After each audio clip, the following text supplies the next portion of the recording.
Quelle que soit ta destination, tu ne partiras pas sans eux. Ce sont les documents administratifs et certains seront indispensables pour ton voyage. Tu emporteras avec toi ton passeport ou ta carte d'identité.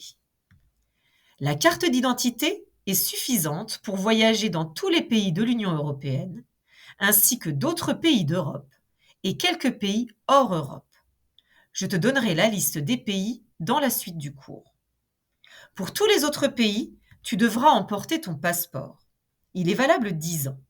Mais attention, pour entrer dans certains pays, il doit être valide encore 6 mois après la date de retour. Vérifie bien la date de validité de ton passeport.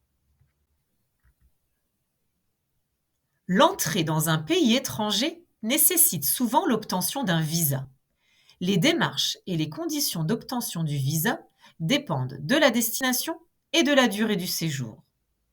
En fonction du pays, il peut être gratuit ou payant. Il peut être demandé en ligne, par courrier ou en personne dans une ambassade ou un consulat. On doit faire la demande avant le départ ou à l'arrivée. Renseigne-toi pour connaître tous les documents dont tu auras besoin pour faire ta demande de visa. Pour conduire à l'étranger ou pour louer une voiture, tu auras peut-être besoin du permis international. Encore une fois, ça dépend de ta destination. Mais n'oublie pas ton permis français, car ces deux-là voyagent toujours ensemble. Je t'explique les démarches pour obtenir ton permis international dans la suite de ce cours. L'assurance voyage n'est en général pas obligatoire pour voyager. Mais attention, depuis la crise sanitaire, les conditions changent et déjà plus de 40 pays l'ont rendue obligatoire.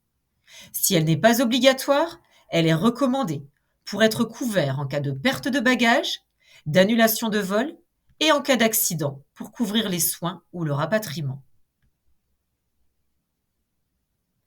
Pour voyager dans certains pays, il est recommandé de faire des vaccins. Le vaccin contre la fièvre jaune est obligatoire dans de nombreux pays d'Afrique et recommandé en Amérique du Sud. Dans ce cas, tu devras te faire vacciner dans un centre spécialisé. On te fournira alors un carnet de vaccination international que tu devras présenter à l'entrée du pays. Attention au délai d'obtention de tous ces documents. Les démarches prennent beaucoup de temps. Dans la suite du cours, je te donne toutes les informations et tous les outils nécessaires pour t'aider dans tes démarches. Et je te souhaite bon courage.